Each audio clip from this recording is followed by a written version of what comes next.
Oi, o Sem Censura está começando agora. Hoje nós vamos falar da disputa pela guarda dos filhos nos processos de divórcio, de separação. Na verdade, a gente pensou esse programa a partir de um caso recente que aconteceu em Londrina, no Paraná, onde um homem denunciou a ex-mulher na justiça, alegando que ela tratava mal a filha por conta da obesidade da filha.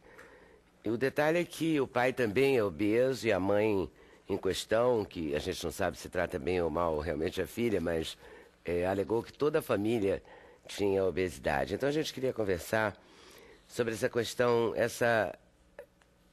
essa prática chamada maus tratos. O que é isso mesmo? Esse é o assunto que nós vamos conversar com a juíza Andréa Pachá. A gente vai conversar desse crime, vai conversar sobre os excessos cometidos pela guarda compartilhada, que em si mesmo é uma boa ideia.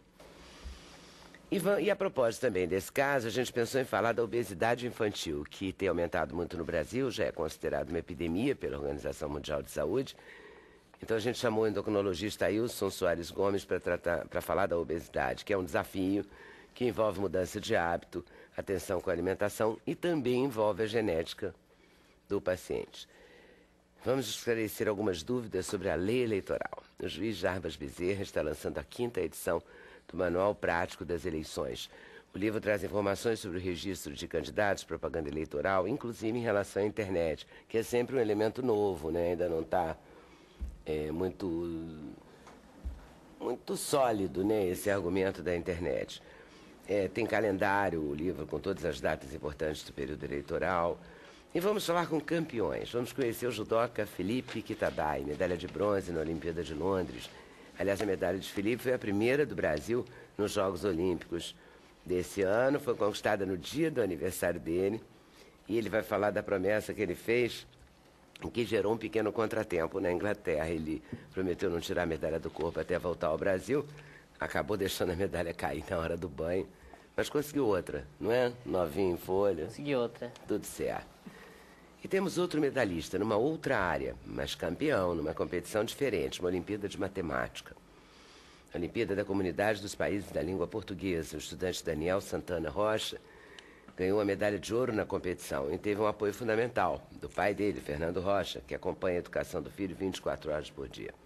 O Fernando também é professor na escola onde o Daniel estuda. Para a realização desse programa, contamos com a participação de vocês, nossos debatedores fixos, por telefone, por fax, por e-mail, pelo Twitter. Contamos assim que a gripe também me ajude a levar esse programa bem, porque tá brabo, tá brabérrima. Ó, fala nela, ela vem. Hoje é dia da nutricionista, então eu queria mandar um abraço especial para as nutricionistas e, sobretudo, para as que frequentam aqui o Sem Censura com muita frequência, né? Orion Araújo, Raquel Barros, a Flávia Moraes, a Bia Rick, a Patrícia Davidson, a Flávia Ciffer. E vamos por aí. Temos várias. Lembrando de alguma que você goste mais, avisa a gente aí, porque a gente deve ter esquecido. A gente fez uma lista assim muito rápida. Como é que é essa guarda compartilhada? A princípio ela é uma ideia bacana. Na verdade é o seguinte, toda vez que um casal se separa, tem que haver uma definição sobre o cuidado diário, cotidiano com a criança. E isso é a guarda. Tanto o pai quanto a mãe, no processo de separação, continuam responsáveis pelos filhos.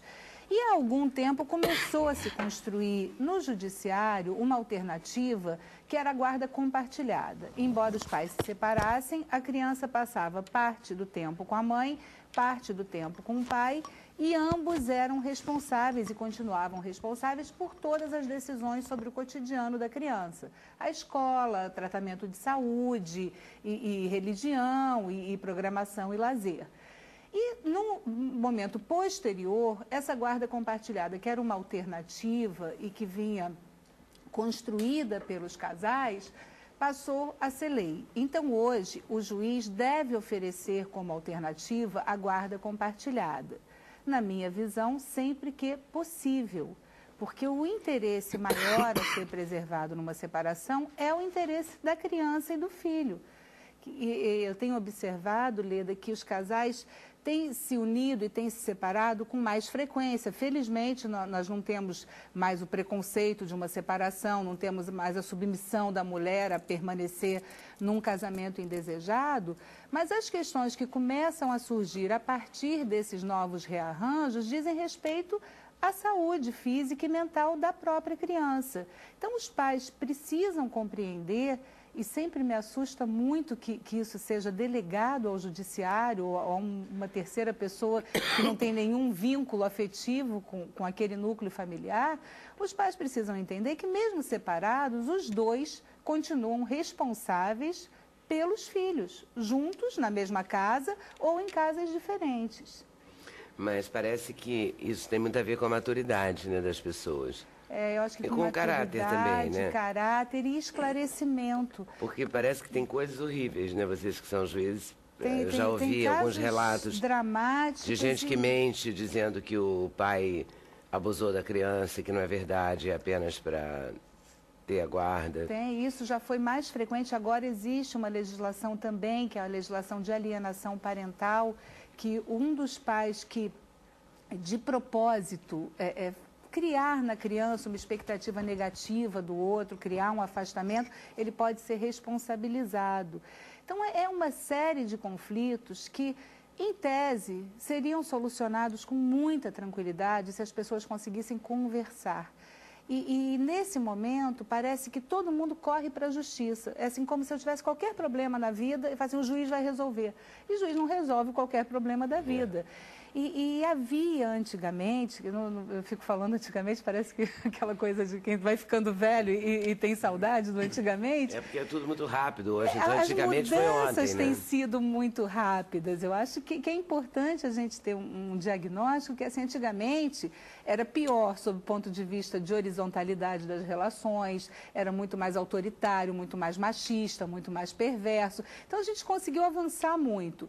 E não tem conseguido construir redes possíveis de consenso e de conversa.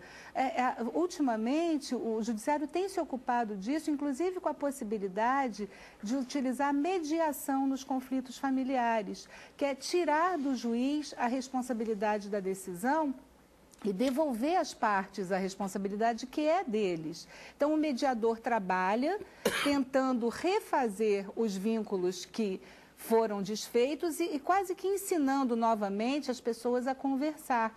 Porque o ideal é que o pai e a mãe sentem e decidam sobre os filhos. Eu sempre fico muito perplexa quando chegam na minha vara com uma criança e terceirizam a responsabilidade para eu decidir. Eu tive pouco tempo atrás um processo no qual a mãe e o pai não queriam escolher a escola do filho, queriam que eu escolhesse. Ah, que simpático. E aí eu disse, olha, sinto muito, isso não é um problema da justiça, o Estado não pode interferir nem deve. nessa esfera que é íntima e privada de vocês. Agora, quando a criança, por conta dessas interferências, começa a se ver vítima desse próprio sistema, aí o Judiciário interfere para preservar a saúde mental e a integridade da criança. Nesse caso, até se eu não falei nomes e tal, mas a Folha de São Paulo publicou uma matéria dizendo que esse pai de Londrina registrou um boletim de ocorrência contra a ex-mulher e os avós maternos da menina por conta de maus tratos. O casal está separado desde 2010, a disputa da guarda é uma questão efetiva desde o momento da separação. Aí o pai diz que a menina não recebe alimentação adequada, viu, né, doutora Ilso, endocrinologista.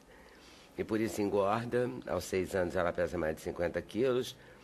Aí houve uma nutricionista do Rio que fez uma avaliação e diz que a criança seria 20 quilos acima do peso. E o pai é professor, não quis se identificar e tal, mas a mãe diz que ele também é obeso, que toda a família é obesa. Essa questão não é uma questão assim para a justiça, né? Para alegar maus tratos. Uma tragédia, né? Não, nesse caso especificamente passa muito pela parte médica dessa criança, né? Porque se ambos os pais têm obesidade, estatisticamente essa criança já tem uma possibilidade de 80% de ser obesa. É muito alto. 70% a 80% se ambos os pais são obesos. É isso a mãe alegou realmente. Eu ainda fico imaginando, aí o doutor Ailson vai poder nos esclarecer depois, mas eu fico imaginando que ainda que não tenha um quadro genético de obesidade, a obesidade é muito ligada à compulsão e à ansiedade. Imagina uma criança que passa 2 anos sendo disputada pela mãe e pelo pai na justiça. Todas as vezes que os pais chegam no judiciário para disputar a guarda de filho, eu evito levar a criança à justiça, porque eu acho uma maldade pegar a criança, levar para o juiz, para que a criança diga se ela prefere viver com a mãe ou com o pai. A criança já se sente culpada pela separação, pressionada por aquele quadro de desamor, e ainda tem que chegar para o juiz e dizer com quem vai ficar. É muito perverso. Então, muitas vezes, esse estado patológico mesmo, essa ansiedade provoca a obesidade. E na hora que um pai decide ir à polícia resolver esse problema, eu fico mais assustada ainda, porque o natural é que se o pai tem uma preocupação dessas, ele tem o poder familiar, ele leva a criança ao médico se ele está tão preocupado, ele não vai à polícia. Vai então, conversar com ela sobre como ela vai emagrecer. E é como se a responsabilidade da vida da criança ficasse com quem tem a guarda, o que não é verdade. Mesmo o pai ou a mãe que não tem a guarda, eles continuam responsáveis pelos filhos. A paternidade ou a maternidade não se encerra na guarda. Não, de jeito nenhum. O poder familiar, sim, porque os dois têm o poder familiar. Então, esse é um tipo de decisão que eu sempre fico muito preocupada e apreensiva quando eu vejo as pessoas quererem resolver na polícia uma questão que é uma questão de afeto e de conversa, né? Não é nem uma questão de Estado. Eu adorei isso que você falou, que as pessoas precisam aprender a conversar de novo, né? Isso e o mediador vai fazer esse papel, né? Isso tem sido, não sei se você funciona, conhece, as pessoas se sentem meio ridículas. Olha, nas varas de família, o resultado que tem se alcançado com a mediação chega a 90%. E as pessoas se empoderam de novo, elas assumem o papel que elas têm na sociedade. Porque é muito mais fácil delegar, né? Então, eu falo assim, eu não quero decidir, eu delego, se tiver errado, a culpa é dele, não é minha. E na mediação, você reconstrói esse caminho. Eu não sei se você conhece o Instituto Inovare, que é um instituto que premia as melhores práticas no judiciário. Só conheço como de nome, não conheço na prática. Já existe desde 2004 e premia sempre as melhores práticas judiciais. E grande parte das práticas premiadas dizem respeito à conciliação e à mediação, que é uma forma de resolver conflito sem a interferência do juiz. Nem sempre o judiciário fez esse papel, e eu acho que é hora da sociedade retomar o poder que tem e voltar mesmo a conversar, vai procurar um amigo, vai procurar um padre, vai procurar um pastor, alguém que oriente, porque era assim que os conflitos se resolviam. Existe alguma relação entre a idade do casal e o tempo de casamento e essas questões? Olha, o quadro hoje está tão nublado, assim, as mudanças têm sido tão rápidas. Eu acabei de escrever um livro com crônicas de histórias que acontecem todo dia na vara de família, e a cada dia eu me surpreendo com a multiplicidade dos conflitos que têm chegado. Eu acho que a gente vive hoje um momento de relações muito fluidas, né? Se casa e se separa com muita rapidez.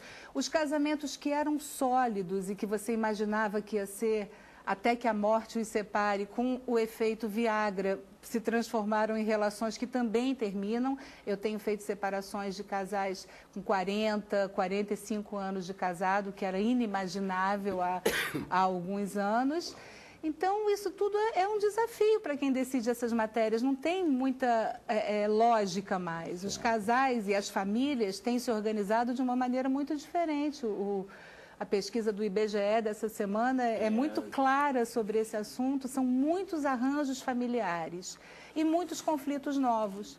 Porque uma tendência a terceirizar. Claro, porque ao mesmo tempo... A educação, a terceirizar para o colégio, a formação, os valores. A terceirizar. Sempre fico pensando que num primeiro momento tentaram empurrar essa responsabilidade para o colégio. Os professores, diretores se ressentem muito disso. Aí, num segundo momento, foram para as terapias, o psicólogo vai educar o meu filho, e agora é para o juiz. Lembra, antigamente tinha, né? Vou entregar você para o homem do saco, para o homem da carrocinha. Agora, assim, você pega pai falando para uma criança de 5, 6 anos, olha, vou te levar no juiz da infância. Como se o juiz da infância fosse educar uma criança. Então, é um quadro tão diferente do que a gente estava acostumado a enxergar. E a necessidade, assim, não dá para fechar os olhos. O problema existe. Como é que nós podemos resolver esses conflitos que chegam? Falando, discutindo, conversando, avaliando. Aprofundando e buscando alternativas, porque é um problema da sociedade como um todo, porque não é um problema só daquele núcleo familiar. O desarranjo num núcleo familiar acaba desarranjando toda a sociedade, né? E está do jeito que está por conta disso mesmo. A gente tem esperança que com a retomada da conversa, com a retomada do poder e da representação do papel de cada um, a gente consiga construir aí uma sociedade mais inteira, mais madura, né? Quem sabe? Tomara. A obesidade infantil é uma coisa que cresce assustadoramente, é isso? Isso é uma realidade. A própria organização... Também é um sinal dos tempos, desses tempos. É um sinal desses tempos, sem dúvida, e os números também são assustadores, né? Quer dizer, isso vem preocupando a Organização Mundial de Saúde, exatamente porque eles têm dados numéricos mostrando que a cada década, e isso começou a ser levantado dos anos 60, 70, de lá para cá, a cada década aumenta a incidência e a prevalência de obesidade no mundo todo, né? Estados Unidos, por exemplo, onde nós temos estatísticas muito boas e confiáveis, a obesidade infanto-juvenil, e um parênteses, aí nós falamos em infanto-juvenil porque é da infância e da juventude, e isso tem implicações, ela já chega a 52%. Então, isso é um valor muito elevado, né, se nós considerarmos dessa forma. Na América do Sul, vem crescendo também de uma forma muito intensa. Então, a Europa, os países árabes já têm uma incidência menor. Mas nos Estados Unidos e aqui no nosso meio, realmente a prevalência vem aumentando muito. A cada ano surgem novos casos e a estatística está aí mostrando isso, né? Citei anteriormente a questão lá da obesidade relacionada à genética e à história familiar, mas a obesidade ela não é só genética, nem é principalmente genética, né? A obesidade ela pode ser uma obesidade que nós chamamos exógena, né? Ela tem uma causa externa, que são os erros alimentares, o sedentarismo. Ela pode ser uma obesidade endógena relacionada a doenças hormonais. Mas é criança? A criança pode ter hipotiroidismo, ela pode ter, no caso das meninas, ovário micropolicístico, que cursa também com obesidade, diminuição de produção de hormônio do crescimento.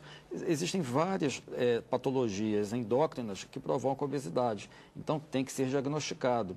E a obesidade genética, que é muito importante, né? Hoje nós temos cerca de 240 genes envolvidos na obesidade. Então é um número muito expressivo. Então a obesidade genética está sendo cada vez mais estudada. E aí surgem esses números, né? Quer dizer, se numa família, se você tem um dos pais com obesidade, a chance dessa criança ser obesa é exatamente isso, em torno de 50%. Se ambos são obesos, esse número já sobe para 80%. Né? E um outro lado interessante, se ambos os pais são magros, essa criança já tem uma chance muito menor, 10% evolui com obesidade. Então, existem muitos dados aí que a gente estuda, continua estudando para entender esse processo, o que acontece, independente da parte endógena, né, que são as doenças. Então, temos que entender o que está acontecendo com a genética, né, e com essa parte exógena, que isso nós temos uma ideia, é o erro alimentar e o sedentarismo. Né? É tudo somado, né? Porque assim, você fica mais tempo, você tem mais coisas para fazer sentada, vendo televisão, jogando jogos, a internet, aquele menino que era menino há, sei lá, há 20 anos atrás, 30 anos atrás, corria, soltava pipa, não sei o quê, hoje ele, de modo geral, fica lá no joguinho eletrônico, no joguinho eletrônico, jogando no celular. Você sabe que tem um estudo que eles concluíram que uma criança que passa cerca de 5 horas por dia na frente da televisão, de um joguinho eletrônico ou de um computador, ele tem 5 vezes mais possibilidade de desenvolver obesidade do que uma criança que fica, por exemplo, 2 horas dentro dessas atividades. Então, quer dizer, é um dado estatístico muito importante para ser abandonado. Os meus filhos estarem vendo esse programa, hein? Né? Então, senão você mostra a cópia para eles depois. Então, são dados realmente importantes. Porque ficam muito, né? E aí entra a participação dos pais, de ter um controle sobre o tempo que a criança vai ficar na frente da televisão, na frente do computador, no joguinho eletrônico. E no consultório hoje, nós não vemos isso. O que eu vejo quando eu atendo uma criança para crescimento, puberdade ou obesidade, eu avalio muito o comportamento do pai e da mãe. Eu vejo com frequência esse conflito, essa criança disputando força com os pais e, por incrível que pareça, os pais não têm essa ascendência, esse controle sobre a criança. Porque também os pais trabalham. Trabalham, mas Você fica trabalhando o dia inteiro. Você não tem controle sobre o que está... Mas precisa exatamente ter esse processo de educação, de conscientização, de participação da família. Isso tudo que nós estamos discutindo, eu tenho uma opinião. Eu acho que o que mudou muito foi uma questão de cultura no mundo e no Brasil, e principalmente a instituição família. E hoje você não vê um pai que não pode chamar a atenção do filho porque está fugindo das normas da psicologia, a criança vai ficar traumatizada. Então você vê crianças crescendo totalmente... Traumatizando os pais. Traumatizando no futuro, sem limites, aumentando os consultórios de terapia, né? É verdade. Fernando, você é professor de matemática, física e química. Mas é ensino médio? Ensino médio. Então você lida com esses meninos? E principalmente com o seu. O seu você traz na rédea curta?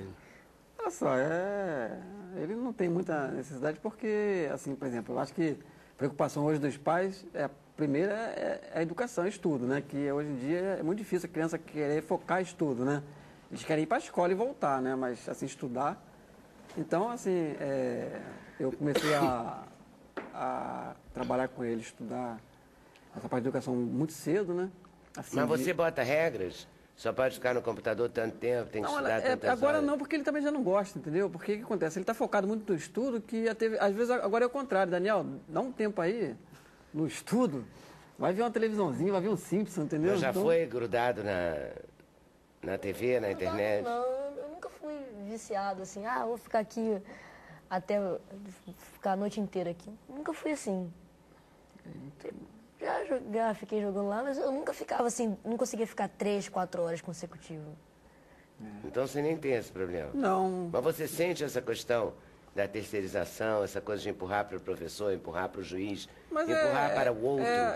A educação, assim, no caso dos seus alunos? Olha só, existe uma pressão até para isso, entendeu? Existe uma pressão, por exemplo, agora tem eu não vi ainda inscrito, né? Parece que tem o Estado está querendo ver assim, um professor que tem que ter conhecimento, por exemplo, de alunas grávidas, entendeu?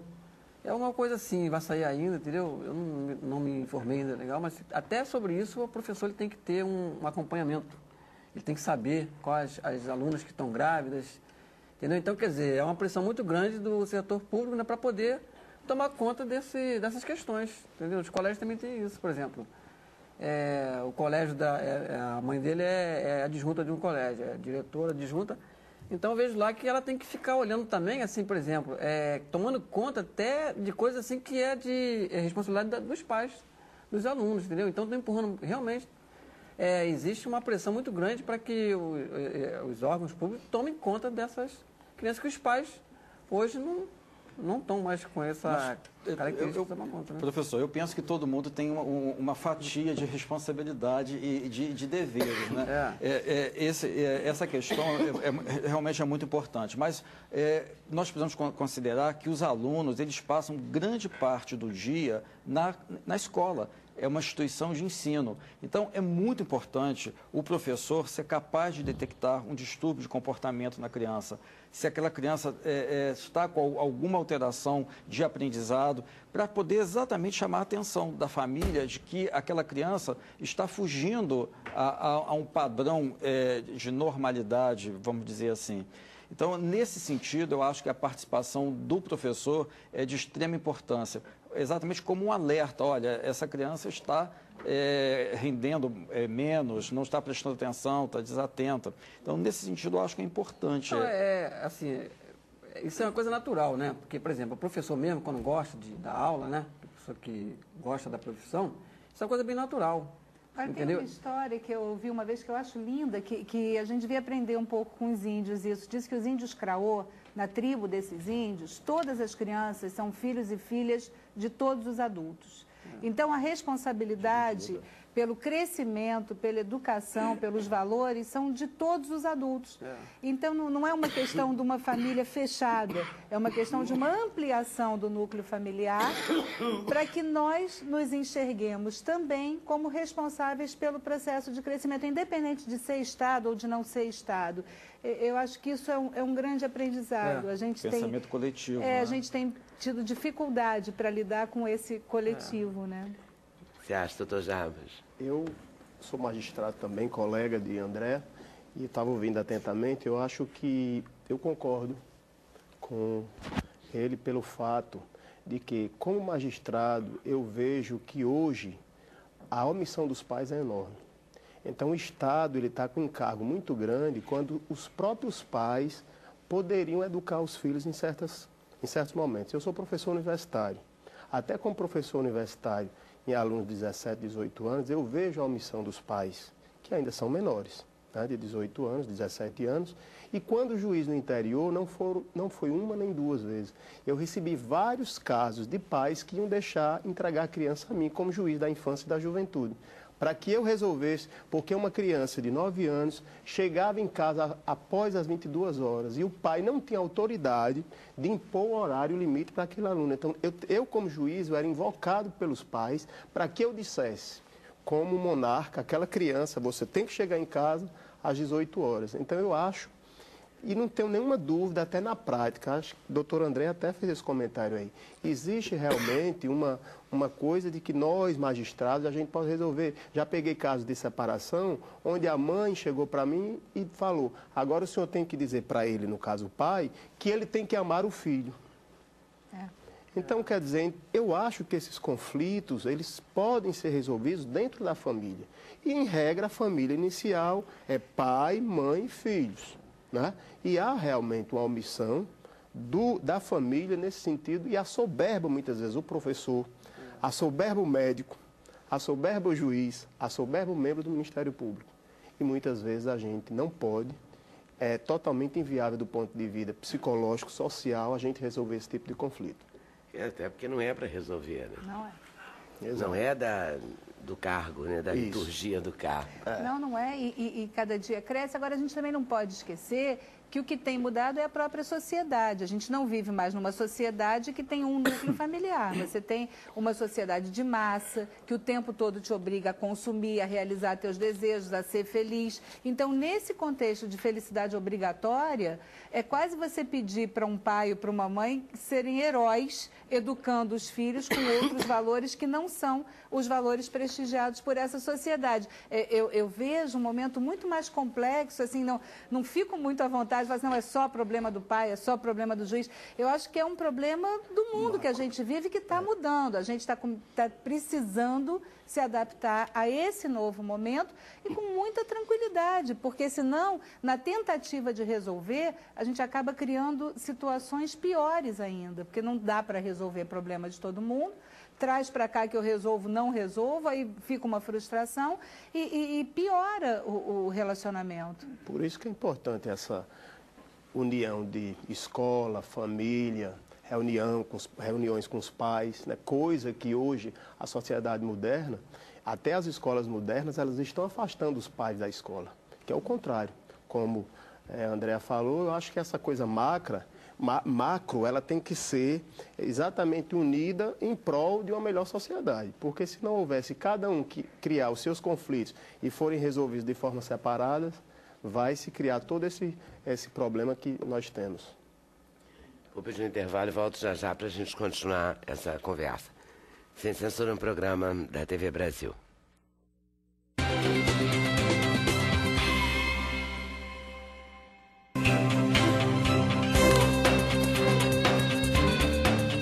O endereço eletrônico do Sem Censura é www.tvbrasil.ebc.com.br/sem censura. Para participar do programa, o e-mail é semcensura@tvbrasil.org.br. No Twitter, acesse twitter.com/scensura. Telefone 0 operadora 21 2283 3000. Fax 0 operadora 21 2232 3271. Nesse bloco, quero falar um pouco com o Felipe. Você vê como é que esses meninos que crescem campeões. Você não tem filho ainda não, né? Não, ainda não, sou muito novo. Quantos anos você tem? 23. 23, é um garoto. Tá quase nessa faixa do sem vacina. Não é? Porque a gente chama de sem vacina o pessoal que sai do pediatra, né? E ainda não chegou no clínico, né? Fica solto aí no meio do caminho. Fica solto aí no meio do caminho. Felipe, tu ganhou a medalha no dia do teu aniversário, fazendo 23. Foi no dia do meu aniversário. Belo presente, hein? Belo presente. Foi até engraçado que a competição os Jogos Olímpicos é uma coisa tão grande pra mim que eu nem lembrava do meu aniversário. Jura? Juro. Acordei, fui pesar. Aí eu tava tão ocupado na minha cabeça com a competição que eu fiquei o tempo inteiro no café da manhã pra eu não ficar me torturando mentalmente, né? Ficar ocupado conversando com as pessoas. Aí, pô, uma menina da equipe chegou: Kita, seu aniversário é hoje, né? Parabéns. Putz, é verdade, nem lembrava. Como é que pode, né? Eu lembro tanto do meu aniversário, vocês não lembram? O cara tava focado mesmo, tava em outra, né? Tava em outra sintonia. E é importante isso, né? É importante, eu fiz 5 lutas. Quase todas foram até o final. Em algumas situações eu empatei a luta e tive que ir pro Golden Score, que é um tempo extra, né? As pessoas falam: pô, mas você não se sentiu cansado? Você não estava cansado? Eu falei: putz, pra falar a verdade, eu não estava cansado, eu estava anestesiado. Eu não sentia o cansaço chegar, sentia que o corpo estava cansado, mas o corpo reagia da mesma forma como se eu tivesse descansado. É adrenalina isso? É adrenalina pura. E ele focou, né? Ele se concentrou o dia todo nessa atividade, que é isso que ele falou do café da manhã, né? Então, isso é o que a gente fala até das técnicas de meditação. Você foca em um único ponto. E isso para o atleta, em nível olímpico, é muito importante, né? Você conseguir essa concentração. Parabéns. E tem gente que podia considerar até uma desconcentração, né? Eu ficar conversando, batendo papo antes de lutar, mas foi o jeito que eu encontrei de me equilibrar, de não me manter tão estressado, tão ansioso. E você tinha, assim, aquela convicção de que podia ganhar uma medalha? Eu tentei me enganar um pouco, né? Eu falei: pô, você é bom, você tá treinando bastante, você se ultrapassou seus limites em todos os treinamentos, então se você conseguir se superar e superar os outros, não vai ser nenhuma surpresa para você, mas lógico que foi uma bela de uma surpresa ter conseguido essa medalha. Você já ganhou outras medalhas? Consegui outras medalhas já, eu já fui medalhista em Copa do Mundo, em Jogos Pan-Americanos e Pan-Americano também. Mas essa em Olimpíada é a primeira? Olimpíada é a primeira. A sua primeira ida é a sua primeira medalha? Isso, minha primeira participação em Jogos Olímpicos e minha primeira medalha. Então você tem uma chance grande aí, 23 anos, você tem uma chance grande, né, no futuro. Tem um belo futuro pela frente, né? 23 anos é o início de um atleta e para 2016 eu vou estar com 27 anos, pô, que dizem que é o auge do atleta no judô, então a gente pode esperar uma coisa boa aí pela frente. E você começou pequeno? Comecei com 5 anos de idade. Por isso essa orelhinha, né? Essa orelhinha acho que é porque eu sou baixo e acabo recebendo umas porradas na orelha e acabou estourando. Mas o Baby acho que também tem uma orelha meio machucada. Todo lutador tem. Tem um pouquinho. Ele é enorme, o Baby, né? O Baby é enorme. O Baby é gigante, ele veio aqui, ele é gigante. É, 2,3 m, 160 quilos, então não é brincadeira não. Ele é uma muralha, não é um Baby. É uma muralha. Mas é um amor, né? Doce, meio. É, né? doce, tanto que o apelido dele é Baby, né? É, muito legal isso. O cara ser gigante, ser campeão, ter medalha, lutar. Isso é a maior doçura, é maior barato. Um fato até curioso, eu e ele a gente morou junto desde 2005 até o começo de 2011. Então a gente sempre anda junto em Vila Olímpica, nas competições, então todo mundo achava muito engraçado. A Joana Maria falou: pô, junta o menor da equipe com o maior, fica uma coisa muito engraçada. Tá todo mundo dando risada. Falando que é o Timão e Pumba. Vocês devem ter uma diferença de altura imensa. Imensa. Eu tenho 1,64 m, ele tem 2,03 m, então é uma diferença gritante. 60 quilos, ele tem 170, então são quase 3 de mim. E na hora, e vocês fazem refeição junto, tudo? A gente faz tudo junto, refeição. E a junto. comida é proporcional ao peso? A comida é proporcional ao peso. Baby detona e você come só um pouquinho aí? Eu como só um pouquinho, porque se eu detonar que nem ele, eu passo para outra categoria. Aí fica difícil. Ah, então você tem que fazer uma dieta rígida. Assim. Isso, eu tenho um controle rígido. Tenho uma nutricionista da Confederação Brasileira, que é a Roberta Lima. Ela está sempre acompanhando a gente, sempre acompanhando nossos gastos calóricos, nossa ingestão calórica. Então, o nosso trabalho fica um pouco mais fácil com ela junto. E quando você não está lutando, não está treinando para uma competição, o que você faz, assim, da vida? Eu? Vai ao cinema, vai ao teatro, cai na balada ou não faz nada disso? Eu gosto muito de comer e ir ao cinema. Essas são minhas atividades prediletas. Comer é a número 1, cinema é a número 2. Então, Por que você acha que fica com fome o ano todo enquanto está treinando? eu acho que quando a gente faz dieta há muito tempo, né? Então, quando a gente solta, a gente quer comer mesmo. Que delícia. E o que você gosta mais de comer? Ah, eu gosto de tudo. Eu gosto de feijoada, comida alemã, churrasco, Esse Kitadai é de que origem? japonesa. Não rola peixe cru, não rola? Rola peixe cru. A peixe cru pode durante o ano. Né? Pode, nem na fritura, né? Então É. é uma comida bem leve. Então a gente tá liberado sempre comer uma comida japonesa. O resto que você... E doce? Você é fanático ou não? É um grande problema pra mim, doce. Eu adoro doce, eu sinto necessidade direto. Às vezes à noite eu preciso comer pra até me sentir melhor, pra descansar um pouco melhor, eu como um docinho. Um brigadeiro sempre é bom. Ah, olha aí o chocolate, né? E é verdade, tu ficou com a medalha o tempo todo?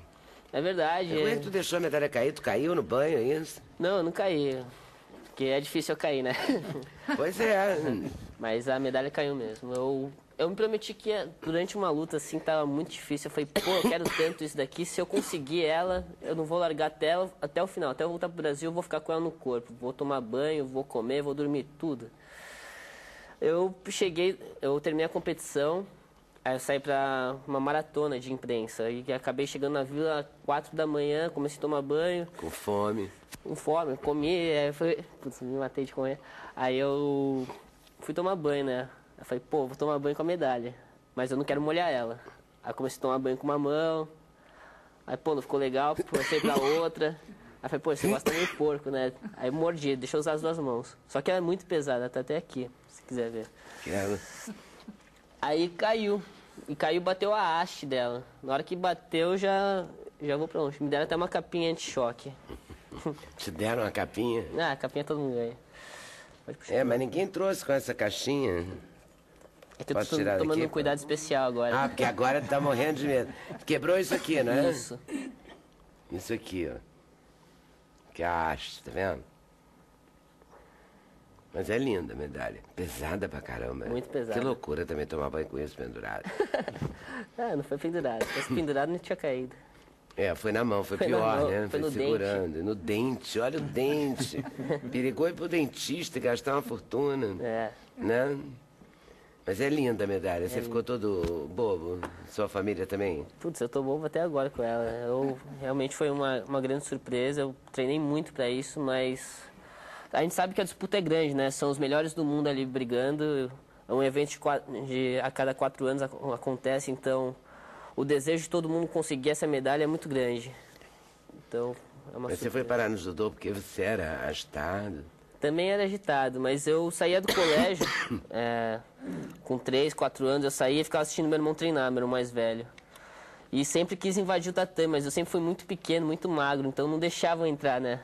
Aí eu completei 5 anos, consegui um pouco mais de corpo, consegui ficar um pouquinho mais forte e entrei. Aí entrei e não saí mais. Em 96 teve as Olimpíadas, eu estava com 6 para 7 anos.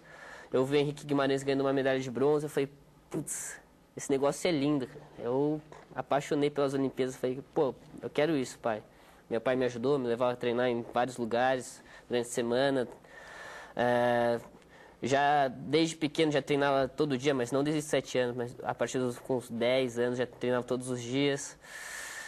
Em 2004, eu saí de casa, fui morar no ginásio do Ibirapuera. Eu falei para meus pais, pô, é isso que eu quero. Eu posso, vocês me autorizam, vocês me ajudam.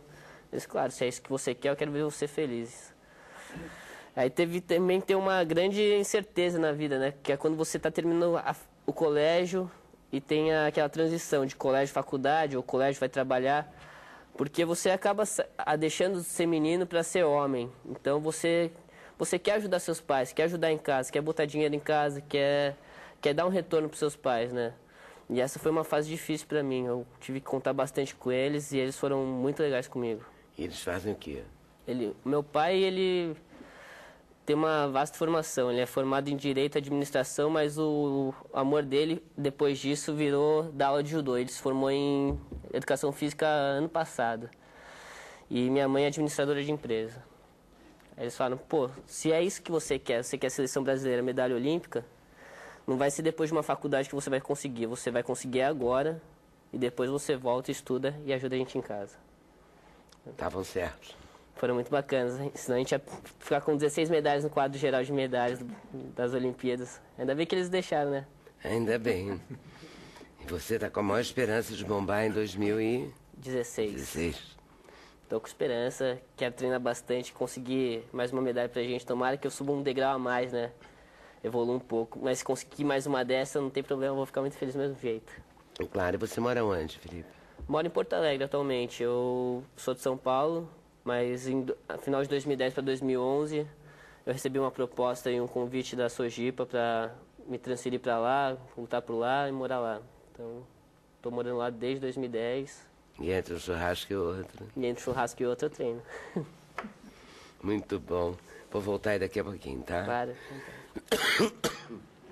Acho que eu vou fazer uma consulta com o doutor Ailson aqui, né, no meio desse programa. Que gripezinha, hein? Tá geral. Nossa, que coisa horrível. Ô, Daniel, e você? Como é que tu foi parar aí numa Olimpíada de Matemática? Bom, eu comecei a fazer a Olimpíada de Matemática com 12 anos, que eu fiz a Estadual do Rio de Janeiro. Você tá com 15 agora? Eu tenho 15 agora. E foi até uma história engraçada, como eu comecei, né? Meu pai, professor de matemática, assistiu um curso no IMPA, que é o Instituto de Matemática Pura e Aplicada, que fica no Jardim Botânico, perto. Ele assistiu um curso no IMPA que era o PAPMEN, que era Programa de Aperfeiçoamento dos Professores de Matemática do Ensino Médio. Então, que é um curso que o IMPA tem 2 desses cursos a cada ano, e que a ideia é que professores de ensino médio melhorem o ensino, né? Para poder melhorar o ensino nas escolas. E eu fui com ele nesse curso, né? Eu tinha 11 anos, fui com ele nesse curso, e eu comecei a assistir algumas aulas do curso junto com ele. E em um dado momento eu comecei a entender o curso e ter uma questão de matemática do curso que eu consegui resolver. E o curso é assim, quando você resolve o problema, a equipe de professores vai ao quadro e resolve o problema no quadro. E eu que fui representando a equipe. Esse problema ninguém conseguiu resolver, entendeu? Eles passaram um problema, né, para professores de ensino médio, né? Então, eles passam os problemas, né, da aula, passam os problemas e formam-se em grupo e vão para em salas separadas tentar resolver o problema. São vários problemas, mas esse não estava saindo de jeito nenhum. E ele, naquela discussão, revendo a matéria, ele está prestando atenção, aí, de repente, ele chegou, pô, acho que eu descobri como é que resolve isso aqui. Aí ficou naquela, só que é uma questão muito complexa, né? E a solução também, assim, né? Porque, por exemplo, tem matemática que é conta exata, você vai fazer uma conta e você vai saber que está certo. Mas tem questões não, questões que você tem que provar alguma coisa, né? Então, quer dizer, você não pode ter certeza se realmente acertou, entendeu? Mas ele acertou. O que aconteceu foi que, por exemplo, aí o pessoal olhou, pô, tá certo. Mas aí como ele era por 11 anos, aí eu sei que grupo de professores, uma professora falou, pô, pai, vai lá na frente com ele, acho que tá certo, para ele ir lá. Até o professor autorizou para ver lá a solução. Eu pensei assim, cara, não tô com vontade de ir não, só porque se estiver errado eu vou pagar um amigo. Que Aí a vergonha, professora, hein? né? Foi, então, Que eu vou... vergonha, né? Não acreditou nele, hein, Aí Fernando? a professora foi, eu vou lá com ele. Aí ele foi lá no E ele quadro. foi sozinho lá na frente? Não, foi com essa minha colega, né? Ela foi lá, aí eu vou com ele, eu vou arriscar, eu acho que isso tá certo. Aí foi lá no quadro, aí ele foi lá, desenvolveu a questão, a professora tá lá olhando, né? Pior que tá certo. Aí ele recebeu o convite, né, para poder Aí realmente... eu fui ali com um dos professores, né, que eram 4 professores, e um deles, o Wagner, falou, você tem talento para matemática, então você poderia fazer a Olimpíada Estadual de Matemática. E nesse ano eu fiz a Olimpíada Estadual, né, eu tirei prata na Olimpíada Estadual do Rio de Janeiro. Essa, Mostra aí pra essa gente. foi a primeira, né? Não vou conseguir A primeira chegar sempre, aí. sempre marca, né? Essa foi a primeira medalha, então, primeira medalha. Era a medalha que... que você ganhou. É. E aí agora? Aí eu tinha 12 anos e no ano eu não poderia mais fazer a brasileira, porque já era tarde, não tinha como mais fazer a inscrição. Então no outro ano, quando eu tinha 13, eu resolvi fazer, eu fiz a brasileira. E aí eu consegui bronze. Ganhou ouro e bronze? Na brasileira tirou bronze, né? É a primeira vez que eu fiz, eu tirei bronze, com 13 anos. Aí eu fiquei bastante entusiasmado, né? E aí eu ganho o prêmio da brasileira, que é passar uma semana no hotel tendo aulas de matemática.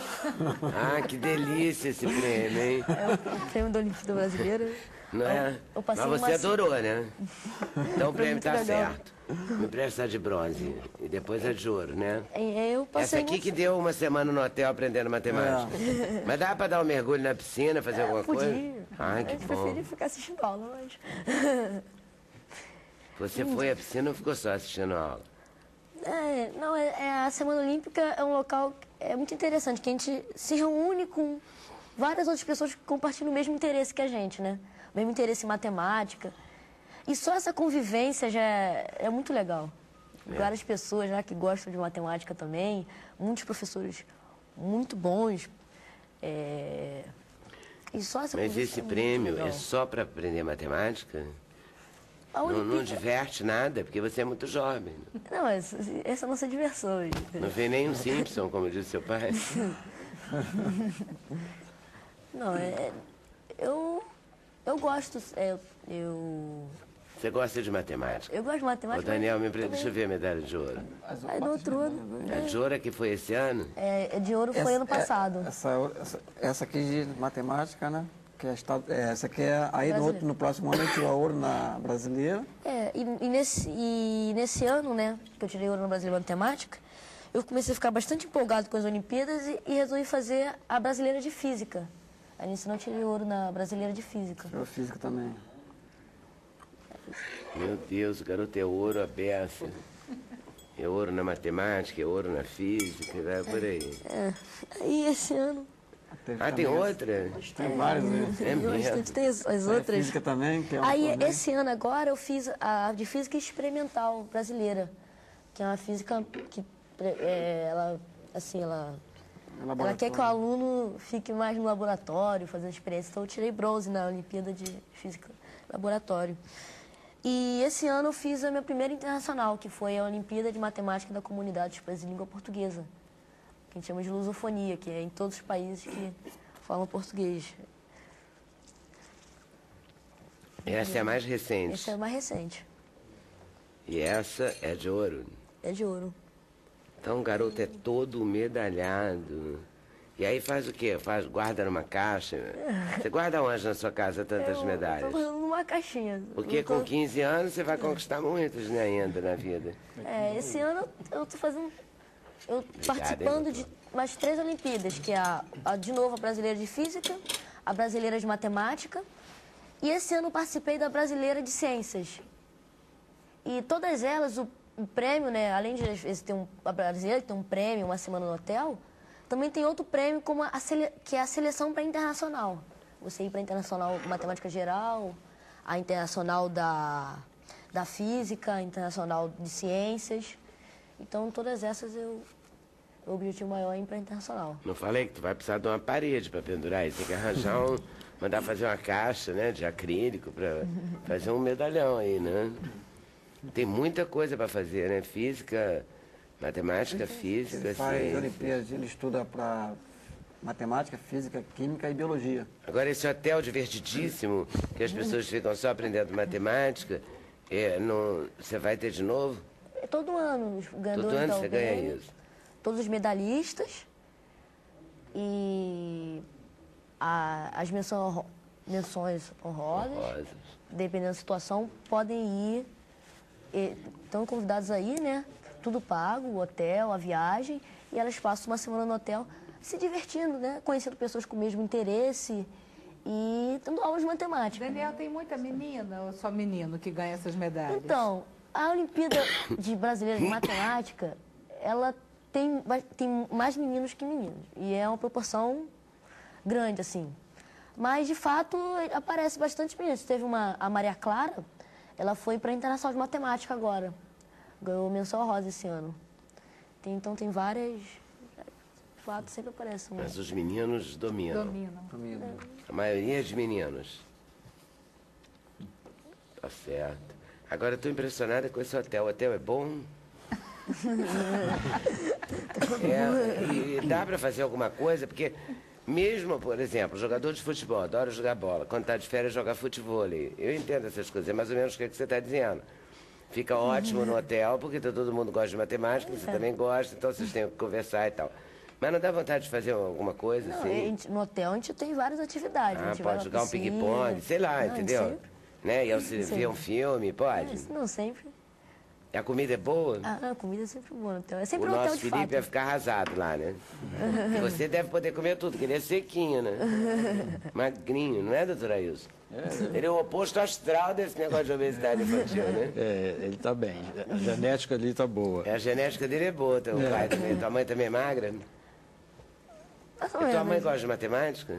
Minha mãe não. Minha mãe ela é diretora de colégio Mas tem horror de municipal. matemática? Formado em pedagogia. É formada em pedagogia. Só dá opinião. Só dá opinião. Aí tem muita opinião. Formado em pedagogia tem muita Pedagogo, opinião. né? Dá aquelas opiniões. Não é? Formado em pedagogia tem muita opinião. Você ficou orgulhoso, Fernando? Bastante, cara. Bastante, porque é muita luta, né? Porque ele, assim, estudou muito, né? Não perdeu muita noite de sono. E a próxima vez que ele falar pra você resolver um problema, tu vai ser o primeiro a ir pro quarto com ele. É ou não é? Vai correndo, fica lá babando quando ele vai ganhando as medalhas, né? Tá certo. Parabéns, Daniel. Valeu. Intervalo, a gente volta já já, conversando com o Dr. Jarbas Bezerra sobre uma coisa importantíssima chamada voto limpo, né? Vamos votar. Esse ano tem eleição, daqui para frente tem muita eleição, né? Se Deus quiser que tenha mesmo. Não é? Lutamos tanto por isso. Temos que honrar isso. Sem censura no programa da TV Brasil.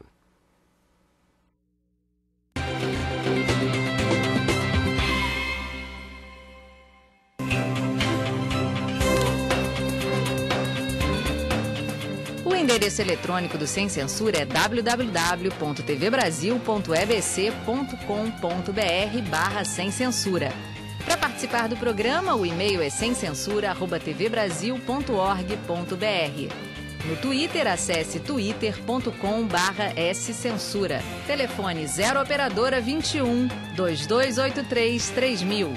Fax 0 operadora 21 2232 3271. Juiz Jarbas Bezerra. O juiz Jarbas fez o Manual Prático das Eleições. Aliás, essa é a quinta edição. Trabalhou o juiz e trabalhou a Lígia. Lígia Limeira. Lígia Limeira é diretora do Tribunal Regional Eleitoral do Rio Grande do Norte, especialista em Direito Administrativo, Gestão Pública, bacharel em Direito, bacharel em Ciências Contábeis. E o nosso juiz, às vezes assessor da presidência, é isso? Atualmente eu estou assessorando a vice-presidência. Vice-presidente. Já foi promotor de justiça, juiz eleitoral, membro da Corte Eleitoral do Rio Grande do Norte, diretor da Escola Judiciária Eleitoral. Mudou alguma coisa para essa eleição? Muito. Ou mudou tudo? Mudou. Porque a lei da ficha limpa muda tudo, né, também. Mudou Ela muito. já está valendo nessa eleição? Tá valendo. E inicialmente eu só queria dizer que Lígia não aqui presente, porque nesse momento ela se encontra na posse do novo presidente do Tribunal Regional Eleitoral, do qual esse tribunal é diretora. E por isso ela pede até desculpa de não estar presente hoje aqui. Esse trabalho... Mas a nossa entrevista estava marcada para quarta. Foi. E ela viria. Mas aí eu fiquei nessa gripe horrorosa. Eu também não queria perder o juiz, que já ficou no Rio 2 dias, meio atrapalhando, me senti atrapalhando a vida de vocês. Não foi nenhum sacrifício ficar no Rio de Janeiro. Não é um sacrifício, mas eu me senti meio atrapalhando a vida de vocês. Falei, não, vamos lá, vamos encarar com uma tosse ou outra. Peço desculpa a todos, mas não dá para não tossir. Essa gripe está de lascar o cano. Isso. Né? Brasil inteiro. Brasil inteiro. Quase como uma eleição. Quase como uma eleição. Mas o que você, assim, vou te chamar de você, tá? Vontade. O que você destaca, assim, que vai fazer a diferença nessas eleições? Leda, porque, veja bem, o nosso trabalho ele começou em 2004 exatamente por causa de matérias como essas aqui. Contrabando de eleitores, candidatos a vereador apelam pelo ridículo na propaganda.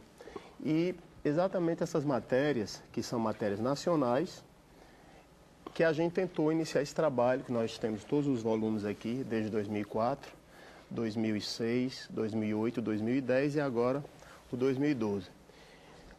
O grande motivo que nos levou foi exatamente, não só por essas matérias, mas pela falta de conhecimento e educação política dos candidatos e dos eleitores, porque nós exigimos muitas vezes dos candidatos quando nós não nos educamos no campo de vista de cidadania.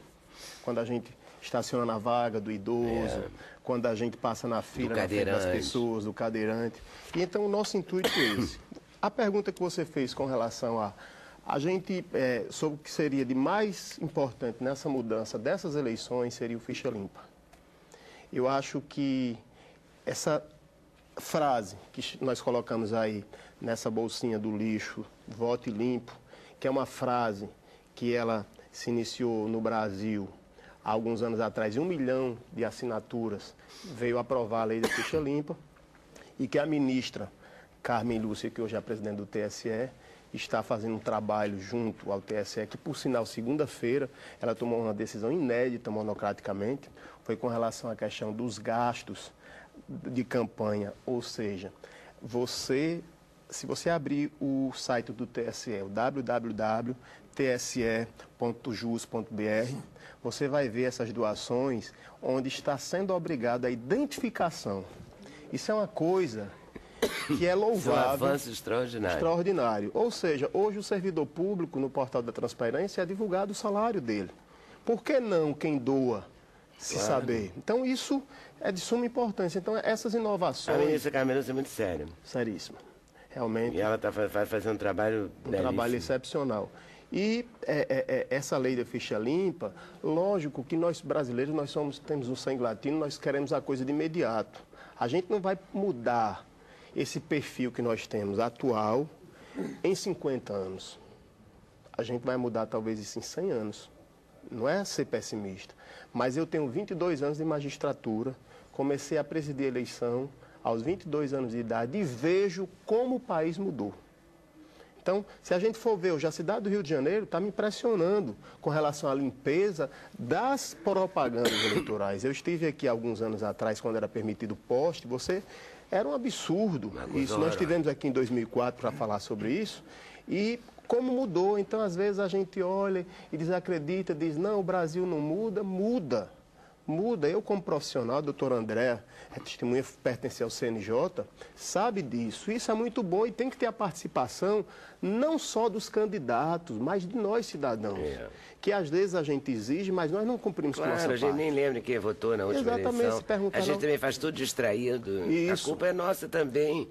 É que nem a guarda compartilhada. É responsabilidade de todos. Lembrando, Lida, não sei se você tem lembrança disso, mas há uns anos atrás, o Jarbas e eu integrávamos a Associação dos Magistrados Brasileiros e, na ocasião, a AMB lançou uma campanha Eleições Limpas, porque era uma preocupação e uma necessidade dos juízes do Brasil fortalecerem a cidadania com a transparência que era necessária. Se eu não me engano, o Chico, que era um juiz em Santa Catarina, veio ao Sem Censura para divulgar a cartilha das Eleições Limpas, que era quase como uma orientação para o eleitor ser um fiscal efetivo da eleição. Isso tem que ser cada vez mais...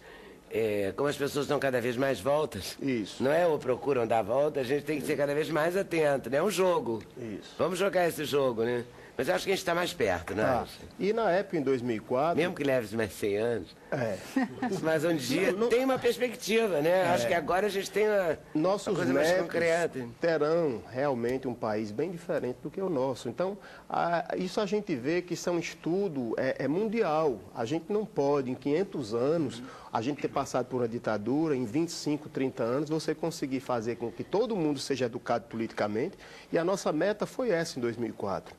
Tentar mostrar, e isso nós temos visto que de 2004 para cá, muita coisa mudou. Está aí o exemplo do mensalão. Existem críticas. Aí nenhuma unanimidade ela está correta, como diz lá o nosso saudoso que agora está... Fazendo 100 anos, Nelson Rodrigues. Exatamente, a unanimidade é burra. E isso faz parte do Estado democrático. Nós estamos aqui nessa mesa, cada um pensa de uma forma diferente, podemos ter valores que a gente se conjuga e outros não. E com relação à questão política, isso daí vai ser muito importante, porque esse trabalho que a gente tem não deve ser só com relação a magistrados, mais advogados, mas a população em geral, que é essa a nossa meta. É importante, Jarbas, lembrar que assim, o papel do judiciário nesse momento é fundamental, porque a justiça eleitoral é a que tem a maior credibilidade. Uma pesquisa que foi feita mostra isso, que dentre todos os ramos da justiça, a justiça eleitoral é a que tem maior credibilidade da população. Então é importante os juízes fazerem esse papel, e principalmente sob o comando da ministra Carmen Lúcia, que é uma pessoa excepcional e assim, comprometida com esse momento de transparência, de fortalecimento da cidadania. É uma alegria perceber que os juízes que têm trabalhado no eleitoral, esse ano, pela primeira vez em quase 20 anos, eu não coordeno uma eleição, mas é muito bacana a gente perceber que os juízes têm se comprometido com essa transparência e com as eleições limpas. Isso tem dado uma qualidade da eleição e que é perceptível ao longo dos anos. É verdade, eu também eu fico muito orgulhosa, acho a ministra Carmen Lúcia excepcional, acho que ela está fazendo um trabalho bacana. E acho que a gente está caminhando para fazer cada vez melhor. Tá. Mostrar a carinha aqui da Lígia Limeira. O Jarbas agora está na vara criminal. Na 11ª vara criminal. E esse trabalho nosso... Essa é a Lígia que faz o livro junto com ele. Que André vai confirmar, existe um linguajar que a gente chama de juridiquês. São aquelas pessoas que leem 2 linhas de qualquer pessoa da área jurídica que não consegue entender. O que é que a gente quis fazer? Desmistificar qualquer pessoa alfabetizada que sabe, no mínimo, ler e escrever. Qualquer página que ela leia desse livro, ela terá o conhecimento mínimo e vai entender, porque é uma linguagem simples, uma linguagem educativa, no intuito de tentar educar politicamente, não só os candidatos, mas qualquer pessoa do povo que saiba, no mínimo, ler e escrever. Agora já pode fazer, a internet está liberada? Tá, agora tem que haver o registro, né? Existem algumas determinações legais que têm que ser obedecidas. Quando nós falamos que ela está livre dentro dos limites da lei. Aqueles que abusarem com linguajares, né? Linguajar que venha ferir, injuriar, caluniar, difamar e não tenha registro, vai com certeza ser punido. E tem alguma regulamentação para as redes sociais? O candidato que tem um perfil no Facebook ou no Orkut, tem alguma regulamentação? Tem uma regulamentação assim, se você receber e você não quiser mais receber, tem uma ferramenta no envio que você pode clicar e você não mais receber. Então isso já é um grande avanço, porque você não está obrigado a ficar recebendo a cada minuto propaganda eleitoral. Então, está regulamentado através de resolução agora do final de 2011. É engraçado, eu vejo umas pessoas muito irritadas quando recebem propaganda eleitoral ou plataforma eleitoral dos candidatos nas redes sociais, e aí falam que vão deletar, que não vão mais manter a pessoa no perfil, mas eu acho que é um meio de comunicação eficiente, né? Você tem ali uma comunicação direta e dependendo da qualidade do que você comunica, é até um ganho. reclama e diz que todo político é igual, que a meu ver não é.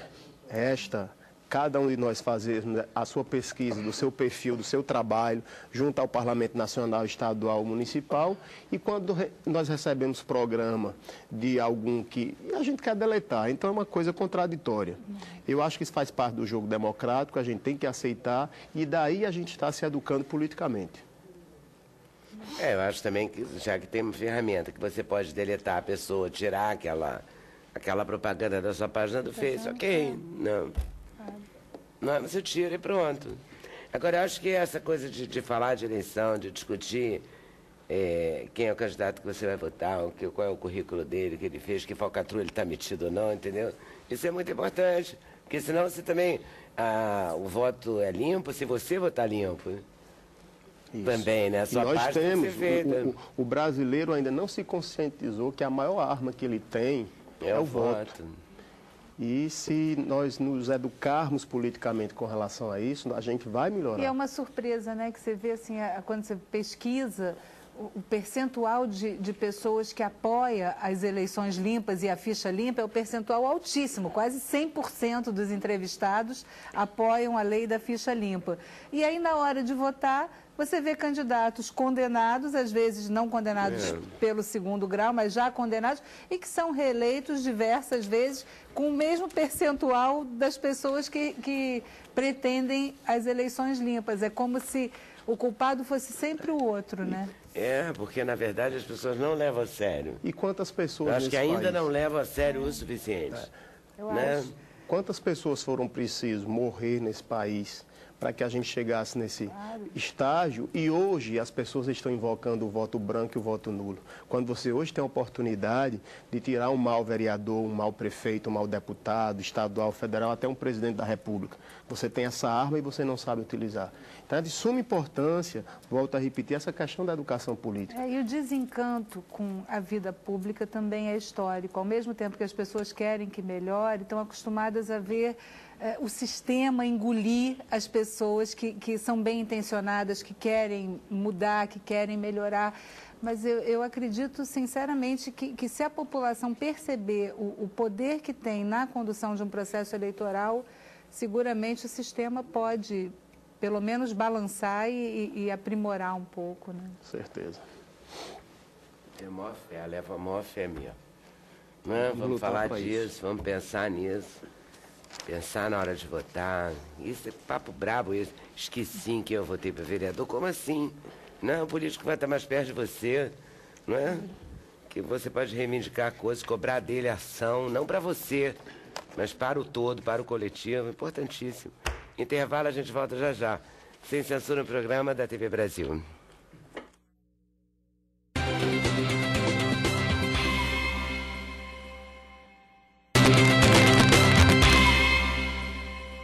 Olha, esse bloco vai ser tipo rapidinho. Queria dar os parabéns para o Daniel. Qual é a próxima competição? A próxima nacional que eu vou fazer é JCO, Brasil, que é a Ciências Brasileiras. E quando vai ser? Vai ser amanhã, na segunda. Amanhã? Ah, meu Deus. Vai estudar hoje a noite inteira. Tá certo. Boa sorte, tá? Sua próxima competição é? Vai ter o Mundial por Equipes em Salvador em outubro e acredito que Grand Slam de Tóquio em dezembro. E talvez em janeiro. Em janeiro acho que eu vou competir de novo Masters, Grandes Masters, que é... O judô ele tá adquirindo o formato do tênis, né? 4 Grand Slams e o Master. O Master é entre os 15 melhores do mundo. E hoje eu tô credenciado para participar dessa competição. Bom isso, hein? Muito bom, né?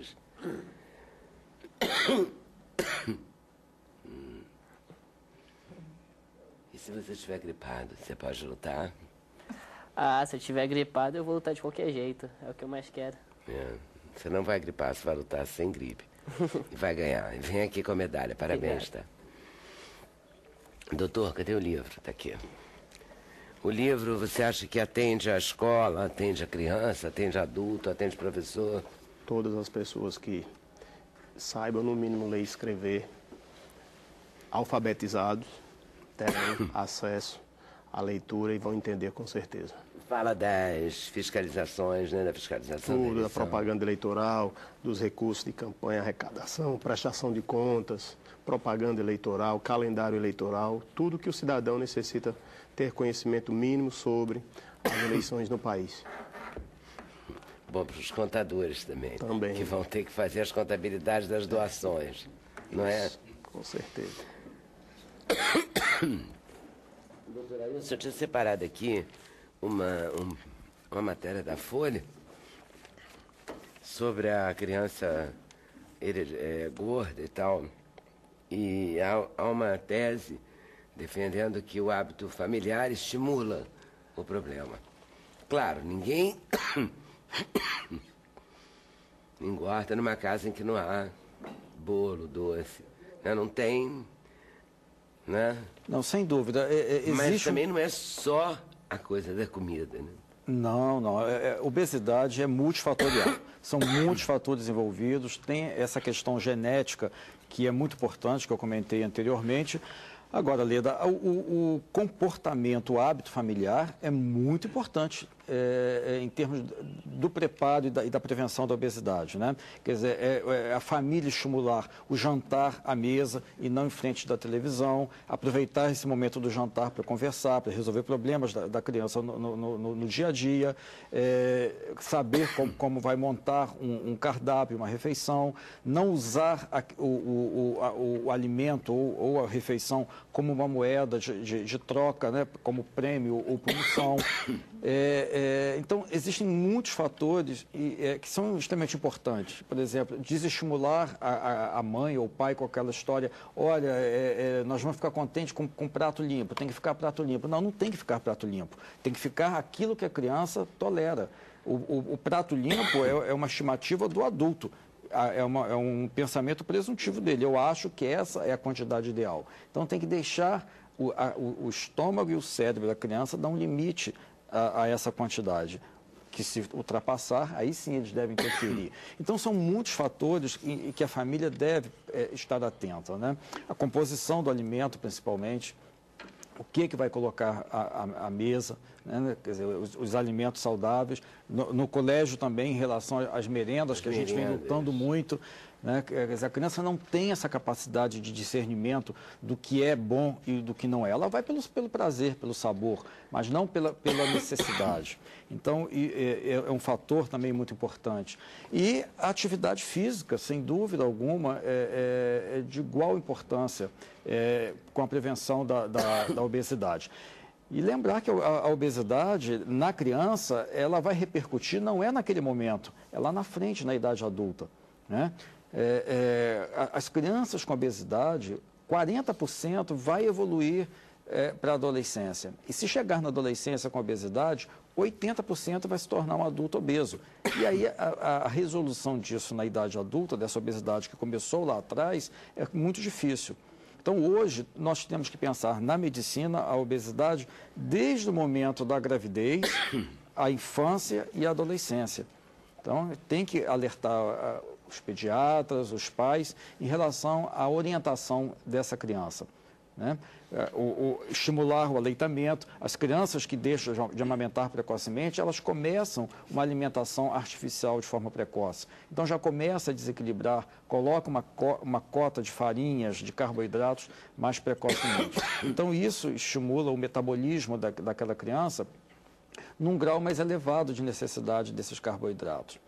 Então, são muitas frentes, que é a família, a escola, o médico e a própria política de saúde, estimular que as escolas tenham educação física com mais frequência e não aquele faz de conta que tem atividade física, que é aquela ginástica de 30, 40 minutos que não tem função nenhuma. Uma vez por semana. Uma vez por semana, né? Dar segurança e higiene nas praças públicas para que as crianças possam exercer a sua atividade física, andar no jardim, correr, brincar, mas tem que ter segurança e tem que ter higiene. Então, são muitas as frentes a serem trabalhadas. Há vários comentários aqui, doutor André, sobre o que você falou. Professora universitária com experiência em escolas de ensino fundamental, a Glória diz que é mãe de 3 filhos, já adultos, bem educados, e ela percebe que as famílias não querem ter o trabalho de dar limite. Em relação a todo tipo de comportamento, a escola se ressente, mas não quer colaborar, ou às vezes nem consegue. Ela ouviu muitos professores dizendo que as famílias são desestruturadas, como se também não pertencessem a famílias, nem fossem mães. Então, cada um tem que assumir seu papel, em resumo, o que ela propõe. E para estar numa sociedade estamos numa sociedade que se omite e joga a culpa sobre quem estiver mais perto. Que é exatamente o que você também estava dizendo. Aqui tem umas questões muito específicas, assim. Filha menor cujo pai não se responsabiliza. Então, se desse para você responder por e-mail alguma opinião... por e-mail, eu podendo responder, seria com certeza. Desculpa. Mas a gente não pode entrar no assunto porque a gente não vai ter tempo para responder. Guarda compartilhada pode ser sem o consentimento de uma das partes? Não, guarda compartilhada pressupõe que os dois querem compartilhar a guarda, não, né? Porque essa daqui não quer. O marido tem uma hoje... filha de 9 anos que não tem um bom relacionamento com a família da mãe da criança. E ela é certamente a mulher do pai da criança, né? A madrasta. Entre aspas, esse termo é terrível. E aí o pai gostaria de ter a guarda compartilhada, mas é preciso que os dois queiram. Não é preciso que os dois queiram. A pergunta eu entendi que era... É possível que um queira e que leve essa demanda para a justiça, para o juiz verificar se é mais conveniente para a criança ter ou não essa guarda compartilhada.